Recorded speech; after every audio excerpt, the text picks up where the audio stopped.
അസ്സലാമു അലൈക്കും വറഹ്മത്തുള്ളാഹി വബറകാതുഹു. എല്ലാ മാന്യ പ്രേക്ഷകർക്കും മുസ്ലിം വിശ്വാസം ചാനലിൻ്റെ മറ്റൊരു വീഡിയോയിലേക്ക് സ്വാഗതം. വീഡിയോയിലേക്ക് കടക്കുന്നതിന് മുമ്പ് ഈ ചാനലിൻ്റെ ആവശ്യകതയെക്കുറിച്ചും എന്താണ് ഞങ്ങൾ ലക്ഷ്യമാക്കുന്നത് എന്നുകൂടി പറയാം. അള്ളാഹുവിൻ്റെ പരിശുദ്ധമായ ദീനിൻ്റെ അറിവുകൾ പഠിച്ച് മനസ്സിലാക്കുകയും അത് മറ്റുള്ളവർക്ക് പറഞ്ഞു കൊടുക്കുക എന്നതും ഇസ്ലാമിലെ ഏറ്റവും പുണ്യമുള്ള ഇബാദത്താണ്. ഒരാൾ ഒരു മതം അറിവ് പഠിച്ചു കഴിഞ്ഞാൽ അറിയാത്തവർക്ക് പറഞ്ഞു കൊടുക്കണമെന്ന് നമ്മെ ഉത്ബോധിപ്പിക്കുന്ന നിരവധിയായ ഹദീസുകളുണ്ട്. ആയതിൻ്റെ അടിസ്ഥാനത്തിൽ നമുക്ക് പണ്ട് കാലങ്ങളിലൊക്കെ നമുക്ക് മതപരമായ അറിവ് പഠിക്കാൻ ഒരുപാട് അവസരങ്ങളുണ്ടായിരുന്നു. എന്നാൽ ഈ കാലഘട്ടത്തിൽ ഒരുപാട് പരിമിതികൾ നമ്മുടെ മതപരമായ വയല് പോലെയുള്ളവ കേൾക്കുന്നതിന് നേരിട്ട് കൊണ്ടിരിക്കുന്ന ഈ സാഹചര്യത്തിൽ ഒരു മതവിജ്ഞാന വേദി എന്ന നിലയിലാണ് ഈ വീഡിയോ ഷെയർ ചെയ്യുന്നത്. അതുകൊണ്ട് തന്നെ ഈ വീഡിയോ ആർക്ക് കിട്ടിയാലും അവർ ഒന്ന് സബ്സ്ക്രൈബ് ചെയ്യുക. അതുപോലെ തന്നെ മറ്റെന്തെങ്കിലും നിങ്ങൾക്ക് അറിയാനുള്ള അറിവുകൾ വല്ലതുമുണ്ടെങ്കിൽ അത് കമൻറ്റ് ബോക്സിൽ രേഖപ്പെടുത്തുക, ഷെയർ ചെയ്യുക, ലൈക്ക് ചെയ്യുക മുതലായവ ചെയ്താൽ കൂടുതൽ ആളുകളിലേക്ക് എത്തിക്കാൻ കഴിയും എന്ന മുഖവുരയോട് കൂടെയാണ് ഞങ്ങൾ വീഡിയോയിലേക്ക് കടക്കുന്നത്. ഈ വീഡിയോ ശ്രദ്ധിച്ച് കേൾക്കാം. അബൂ ഉസ്മാൻ റളിയല്ലാഹു അൻഹു പറയുന്നു, ഞാൻ സൽമാൻ റളിയല്ലാഹു അൻഹുവിനോടൊപ്പം ഒരു മരത്തിൻ്റെ താഴ്ഭാഗത്തിരിക്കുമ്പോൾ അദ്ദേഹം അതിൻ്റെ ഉണങ്ങിയ ഒരു കൊമ്പ് ഇലകളെല്ലാം താഴെ വീഴത്തക്കവണ്ണം പിടിച്ചു കുലുക്കിക്കൊണ്ട്, ഹേ അബൂ ഉസ്മാൻ, ഞാൻ എന്തിനാണിത് ചെയ്തത് എന്ന് നിങ്ങൾ എന്നോട് ചോദിക്കാത്തത് എന്ത് എന്നോട് ചോദിച്ചു. അപ്പോൾ ഞാൻ ചോദിച്ചു, താങ്കൾ എന്തിനാണ് ഇപ്രകാരം ചെയ്തത്? അദ്ദേഹം പറഞ്ഞു, ഞാൻ റസൂലുള്ളാഹി സ്വല്ലല്ലാഹു അലൈഹി വസല്ലമ തങ്ങളോടൊപ്പം ഒരു മരത്തിൻ്റെ ചുവട്ടിലിരിക്കുമ്പോൾ ഇപ്രകാരം ഒരു ഉണങ്ങിയ കൊമ്പ് കൊണ്ട് അതിലെ ഇലകൾ താഴെ വീഴത്തക്കവണ്ണം കുലുക്കിക്കൊണ്ട്, സൽമാൻ, ഞാൻ എന്തിനാണ് ഇങ്ങനെ ചെയ്തതെന്ന് നീ എന്നോട് ചോദിക്കാത്തത് എന്ത് എന്ന് എന്നോട് അരുളി. ഞാൻ ചോദിച്ചു, അങ്ങ് എന്തിനാണ് ഇപ്രകാരം ചെയ്തത്? നബി സല്ലല്ലാഹു അലൈഹി വസല്ലമ പറഞ്ഞു, ഒരു മുസ്ലിം നല്ലവണ്ണം വുളൂ ചെയ്ത് ശരിയായ വിധത്തിൽ 5 നേരത്തെ നിസ്കാരം നിർവഹിക്കുകയാണെങ്കിൽ ഈ ഇലകൾ പൊഴിഞ്ഞതുപോലെ അവൻ്റെ പാപങ്ങൾ പൊഴിഞ്ഞു പോകുന്നതാണ്. പിന്നീട് റസൂലുള്ളാഹി സ്വല്ലല്ലാഹു അലൈഹി വസല്ലം ഫാഖിമിസ്സലാത്ത ത്വറഫൻ നഹാരി വസുലഫൻ മിനൽ ലൈലി ഇന്നൽ ഹസനാതി യുദ്ഹിബിന സയ്യാതി ദാലിക ദിക്റാ ലിദ്ദാകിരീൻ. പകലിലെ 2 ഭാഗങ്ങളിലും രാത്രിയുടെ കുറേ സമയങ്ങളിലും നിങ്ങൾ നിസ്കാരത്തെ നിലനിർത്തണേ. നിശ്ചയമായും നന്മകൾ തിന്മകളെ ഇല്ലാതാക്കും. ഇത് സതുപദേശം സ്വീകരിക്കുന്നവർക്കുള്ള ഉപദേശമാണ് എന്ന സൂറത്ത് ഹൂദിലെ 114 ആയത്ത് ഓതി കേൾപ്പിക്കുകയാണ്. സൽമാൻ റളിയല്ലാഹു അൻഹു പ്രവർത്തിച്ച് കാണിച്ച ഈ അമൽ ബഹുമാന്യരായ സ്വഹാബാക്കൾക്ക് നബിയോടുണ്ടായിരുന്ന അതുല്യമായ സ്നേഹാദരവുകളുടെ ഒരു ചെറിയ മാതൃക മാത്രമാണ്. ഒരു മനുഷ്യനോ മറ്റൊരാളോട് പ്രിയമുണ്ടാവുകയാണെങ്കിൽ അയാളുടെ എല്ലാ പ്രവർത്തികളും പ്രിയങ്കരമാണ്. തൻ്റെ പ്രിയൻ എപ്രകാരം പ്രവർത്തിച്ചുവോ അപ്രകാരം പ്രവർത്തിക്കുന്നതിന് തൻ്റെ മനസ്സ് ആശിച്ചു കൊണ്ടിരിക്കുകയും ചെയ്യും. പ്രേമത്തിൻ്റെ രുചി ആസ്വദിച്ചിട്ടുള്ളവർക്ക് ഇതിൻ്റെ യാഥാർത്ഥ്യം ശരിക്കും വ്യക്തമാകുന്നതാണ്. സഹാബാക്കൾ റളിയല്ലാഹു അൻഹും നബി സല്ലല്ലാഹു അലൈഹി വസല്ലമ തങ്ങളുടെ തിരുവചനങ്ങൾ എടുത്തുദ്ധരിക്കുകയാണെങ്കിൽ തങ്ങൾ അത് പറയുമ്പോൾ ചെയ്തിരുന്ന പ്രവൃത്തി കൂടി എടുത്തു കാണിക്കുക എന്നത് അവരുടെ പതിവായിരുന്നു. നിസ്കാരം ശരിയായ രീതിയിൽ നിർവഹിക്കുന്നതിനെ കുറിച്ചും അത് മുഖേന പാപങ്ങൾ പൊറുക്കപ്പെടുന്നതിനെ കുറിച്ചും അനേകം ഹദീസുകളുണ്ട്. ഇതെല്ലാം എടുത്തുദ്ധരിക്കുക വളരെ പ്രയാസമാണ്. ഇതിനു മുമ്പും ഈ ആശയങ്ങൾ ഉൾക്കൊള്ളുന്ന പലവിധ ഹദീസുകൾ പല വീഡിയോയിലും നാം പറഞ്ഞിട്ടുണ്ട്. ഇവയിലെല്ലാം പറയപ്പെട്ടിരിക്കുന്ന പാപങ്ങൾ മേൽ പ്രസ്താവിച്ചതുപോലെ മനുഷ്യന്റെ ചെറുദോഷങ്ങൾ മാത്രമാണെന്ന് പണ്ഡിതന്മാർക്ക് അഭിപ്രായമുണ്ട് കേട്ടോ. എന്നാൽ ഹദീസുകളിൽ ചെറുപാപങ്ങളെന്നോ വൻ പാപങ്ങളെന്നോ പറയാതെ പാപങ്ങൾ എന്ന് മാത്രമാണ് പറഞ്ഞിട്ടുള്ളത്. ഒരാൾ ശരിയായ ഇഖ്ലാസോടുകൂടി നമസ്കരിക്കുകയും അതിൻ്റെ മര്യാദകളും സുന്നത്തുകളെയും നല്ലവണ്ണം സൂക്ഷിക്കുകയും ചെയ്താൽ നിസ്കാരത്തിൽ തന്നെ പല പ്രാവശ്യം അവൻ തൗബയും ഇസ്തിഗ്ഫാറും ചെയ്യുന്നതാണ്. അത്തഹിയാത്തിന്റെ അവസാനത്തിലുള്ള അല്ലാഹുമ്മ ഇന്നി ളലംതു നഫ്സി ളുൽമൻ കസീറാ വലാ യഗ്ഫിറു ദുനൂബ ഇല്ലാ അൻത ഫഗ്ഫിർ ലീ മഗ്ഫിറതൻ മിൻ ഇൻദിക വർഹംനി ഇന്നക അൻതൽ ഗഫൂറുർ റഹീം എന്ന ദുആയിൽ തന്നെ തൗബയും ഇസ്തിഗ്ഫാറും അടങ്ങിയിരിക്കുന്നു.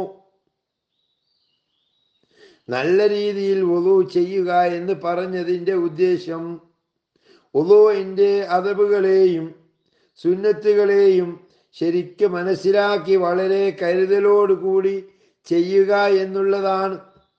ഉദാഹരണമായി മിസ്വാക്ക് ചെയ്യുക എന്നുള്ളത് വുളുവിൻ്റെ ഒരു സുന്നത്താണെന്നറിയാമല്ലോ. എന്നാൽ ഇന്ന് ജനങ്ങൾ അത് കാര്യമായി കണക്കാക്കുന്നില്ല. ഒരു ഹദീസിൽ വരുന്നു, മിസ്വാക്ക് ചെയ്യൂ. മിസ്വാക്ക് ചെയ്തുകൊണ്ടുള്ള നിസ്കാരം മിസ്വാക്ക് ചെയ്യാതെയുള്ള നിസ്കാരത്തേക്കാൾ 70 ഇരട്ടി മഹത്വമുള്ളതാ. മറ്റൊരു ഹദീസിൽ വരുന്നു, നിങ്ങൾ മിസ്വാക്ക് വളരെ കരുതലോടുകൂടി ചെയ്യണേ. അതിൽ 10 വിധത്തിലുള്ള പ്രയോജനങ്ങളുണ്ട്. ഒന്ന്, വായു ശുദ്ധമാകുന്നു. രണ്ടാമത്തേത് അള്ളാഹുവിൻ്റെ തൃപ്തിക്ക് കാരണമാണ്. 3, ശൈത്താന് കോപമുണ്ടാക്കുന്ന കാര്യമാണ്. മിസ്വാക്ക് ചെയ്യുന്നവനെ അള്ളാഹു സ്നേഹിതനാക്കുന്നു. മലക്കുകൾ അവന്റെ സ്നേഹിതന്മാരായിത്തീരുന്നു. വായുടെ മോണയ്ക്ക് ശക്തി വർദ്ധിക്കുന്നു. കഫം നശിപ്പിക്കുന്നു.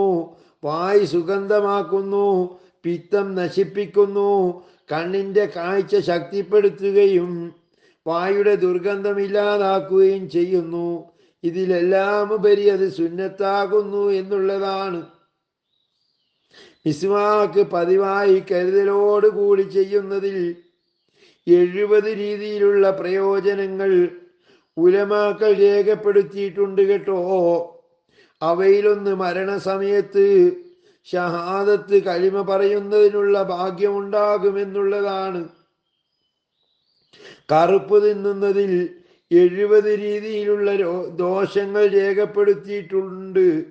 അവയിലൊന്ന് മരണസമയത്ത് ഷഹാദത്ത് കലിമ പറയുന്നതിന് ഓർമ്മ വരാതെ പോകുമെന്നുള്ളതാ. നല്ല രീതിയിൽ വുളു ചെയ്യുന്നതിനെ കുറിച്ച് അനേകം ഹദീസുകളിലൂടെ വിവരിക്കപ്പെട്ടിട്ടുണ്ട്. ഖിയാമത്ത് നാളിൽ വുളുവിന്റെ അവയവങ്ങൾ തിളങ്ങി പ്രകാശിക്കുന്നതും ആ പ്രകാശത്താൽ നബി സല്ലല്ലാഹു അലൈഹി വസല്ലമ തങ്ങളുടെ സമുദായത്തെ വേഗത്തിൽ തിരിച്ചറിയുന്നതുമാണ്. അബൂ ഹുബൈറ റളിയല്ലാഹു അൻഹു പറയുന്നു, റസൂലുള്ളാഹി സ്വല്ലല്ലാഹു അലൈഹി വസല്ലമ തങ്ങള് ഇപ്രകാരം പറഞ്ഞതായി ഞാൻ കേട്ടു. ശ്രദ്ധിക്കുക, നിങ്ങൾ ഒരുവന്റെ വാതിൽക്കൽ കൂടി ഒരു നദി ഒഴുകുകയും അവൻ അതിൽ ഒരു ദിവസം 5 പ്രാവശ്യം കുളിക്കുകയും ചെയ്താൽ അവനിൽ അല്പമായ അഴുക്കെങ്കിലും അവശേഷിക്കുമോ? അപ്പോൾ സ്വഹാബാക്കൾ പറയുന്നു, റളിയല്ലാഹു അൻഹും, അവനിൽ അല്പമായ അഴുക്ക് പോലും അവശേഷിക്കയില്ല. അപ്പോൾ റസൂലുള്ളാഹി സ്വല്ലല്ലാഹു അലൈഹി വസല്ലമ പറഞ്ഞു, അപ്രകാരമാണ് 5 നേരത്തെ നിസ്കാരം. അത് കാരണമായി അല്ലാഹു തആല അവന്റെ പാപങ്ങളെല്ലാം ഒഴുക്കിക്കളയുന്നതാണ്. അബൂ സഈദിൽ ഖുദ്രി റളിയല്ലാഹു അൻഹു റസൂലുള്ളാഹി സ്വല്ലല്ലാഹു അലൈഹി വസല്ലമ അരുളിയതായി പറയുന്നു, 5 നേരത്തെ നിസ്കാരം അതിനിടയിലുള്ള സമയങ്ങൾക്ക് മാപ്പിനു കാരണമാണ്. അതായത് ഒരു നിസ്കാരം മുതൽ അടുത്ത നിസ്കാരം വരെയുള്ള സമയത്ത് അവനിൽ നിന്നും വന്നുപോയ പാപങ്ങളെല്ലാം ആ നമസ്കാരത്തിന്റെ ബർക്കത്ത് കൊണ്ട് മാപ്പ് ചെയ്യപ്പെടുന്നതാണ്. അനന്തരം നബി സല്ലല്ലാഹു അലൈഹി വസല്ലമ തങ്ങൾ പറയുകയാണ്, ഒരാൾക്കൊരു തൊഴിൽ ശാലയുണ്ടെന്ന് സങ്കല്പിക്കുക. അതിൽ അവൻ ജോലി ചെയ്യുന്നത് കാരണമായി ശരീരത്തിൽ അഴുക്കും പൊടിയും പറ്റുന്നു. അവൻ തൻ്റെ തൊഴിൽ ശാലയിൽ നിന്ന് വീട്ടിലേക്ക് പോകുന്നതിനിടയ്ക്ക് 5 നദികൾ കടന്നു പോകേണ്ടതുണ്ട്. അതിലെല്ലാം അവൻ പതിവായി കുളിച്ചുകൊണ്ട് പോകുന്നു. ഇതേ രീതിയിൽ 5 നേരത്തെ നിസ്കാരം ഒരുവൻ ശരിയായ രീതിയിൽ നിർവഹിക്കുകയാണെങ്കിൽ അതിനിടയിലുള്ള സമയങ്ങൾ അവനിൽ നിന്ന് ഉണ്ടായേക്കാവുന്ന ചെറിയ തെറ്റുകുറ്റങ്ങളും മറ്റും നമസ്കാരത്തിലുള്ള ദുആ ഇസ്തിഗ്ഫാറുകളെ കൊണ്ട് അല്ലാഹു സുബ്ഹാനഹു വ തആല മാപ്പ് ചെയ്യുന്നതാണ്. ഇത്തരത്തിലുള്ള ഉപമകളാൽ നബി സല്ലല്ലാഹു അലൈഹി വസല്ലമ ഉദ്ദേശിച്ചിട്ടുള്ളത് തെറ്റുകളെ മാപ്പ് ചെയ്യിപ്പിക്കുന്നതിന് അല്ലാഹു സുബ്ഹാനഹു വ തആല നിസ്കാരത്തിൽ വെച്ചിട്ടുള്ള പ്രത്യേക കഴിവിനെ മനസ്സിലാക്കണമെന്നുള്ളതാണ്.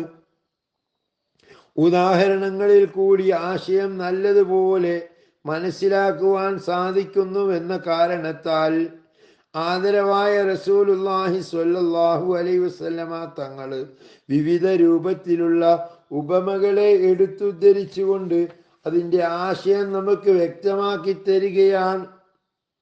അല്ലാഹു സുബ്ഹാനഹു വ തആലയുടെ ഇത്തരം അനുഗ്രഹങ്ങളിൽ നിന്നും വിശാലമായ മാപ്പിൽ നിന്നും കാരുണ്യത്തിൽ നിന്നും ഔദാര്യത്തിൽ നിന്നും നാം പ്രയോജനം കരസ്ഥമാക്കുന്നില്ലെങ്കിൽ മറ്റാർക്കും ഒരു ദോഷവുമില്ല. നമുക്ക് നാം തന്നെ ദോഷമുണ്ടാക്കി വെക്കുന്നു. നാം കുറ്റങ്ങൾ ചെയ്യുന്നു, അനുസരണക്കേട് കാണിക്കുന്നു, നിയമലംഘനം നടത്തുന്നു, ആജ്ഞാനുസരണം പ്രവർത്തിക്കുന്നതിൽ വീഴ്ച വരുത്തുന്നു. ഇതിനെല്ലാം സർവശക്തനായ രാജാതിരാജനായ അല്ലാഹു നമ്മെ ശിക്ഷിക്കുകയല്ലേ വേണ്ടത്? എങ്കിലും കരുണാനിധിയായ റബ്ബുൽ ആലമീന്റെ കാരുണ്യാതിരേകത്താൽ അനുസരണക്കേടും നിയമലംഘനവും നടത്തുന്നതിനെ മാപ്പ് ചെയ്യിപ്പിക്കുന്നതിനുള്ള മാർഗങ്ങളെയും കാണിച്ചു തന്നിരിക്കുന്നു. എന്നാൽ നാം അതുകൊണ്ട് പ്രയോജനം എടുക്കുന്നില്ലെങ്കിൽ അത് നമ്മുടെ മൗഢ്യതയാണ്. അല്ലാഹു സുബ്ഹാനഹു വ തആലയുടെ അനുഗ്രഹങ്ങളും ദയയും നമ്മിലേക്ക് വന്നു ചേരുന്നതിനുള്ള മാർഗങ്ങൾ അന്വേഷിച്ചു കൊണ്ടേയിരിക്കുന്നു. ഉദാഹരണമായി, ഒരാൾ ഉറങ്ങുന്ന സമയം ഇന്ന് ഞാൻ എഴുന്നേറ്റ് തഹജ്ജുദ് നിസ്കരിക്കുന്നതാണ് എന്ന് നിയ്യത്ത് ചെയ്തു. എന്നാൽ സന്ദർഭവശാൽ അവൻ ഉണർന്നില്ലെങ്കിലും തഹജ്ജുദിന്റെ കൂലി അവൻ എഴുതപ്പെടുന്നതും ഉറക്കം അവന് ലാഭവുമായിരിക്കുമെന്ന് നബി സല്ലല്ലാഹു അലൈഹി വസല്ലമ പറഞ്ഞിട്ടുണ്ട്. അല്ലാഹു തആലയുടെ ഈ രീതിയിലുള്ള ഔദാര്യത്തെ കുറിച്ച് നാം എന്ത് പറയാനാണ്? ഇപ്രകാരം വാരിക്കോരി കൊടുക്കുന്ന ധർമ്മിഷ്ഠനിൽ നിന്നും വാങ്ങിയെടുക്കാൻ നാം തയ്യാറാകുന്നില്ല എങ്കിൽ അതെത്ര ഭയങ്കരമായ നഷ്ടവും ദൗർഭാഗ്യവുമായിരിക്കും. ചിന്തിക്കണേ, ചിന്തിച്ചുകൊണ്ട് ബുദ്ധിയോടെ പ്രവർത്തിക്കണേ. അല്ലാഹു അനുഗ്രഹിക്കട്ടെ. വാഖിറു ദഅ്വാനാ അനിൽ ഹംദുലില്ലാഹി റബ്ബിൽ ആലമീൻ. അസ്സലാമു അലൈക്കും വറഹ്മത്തുള്ളാഹി വബറകാതുഹു.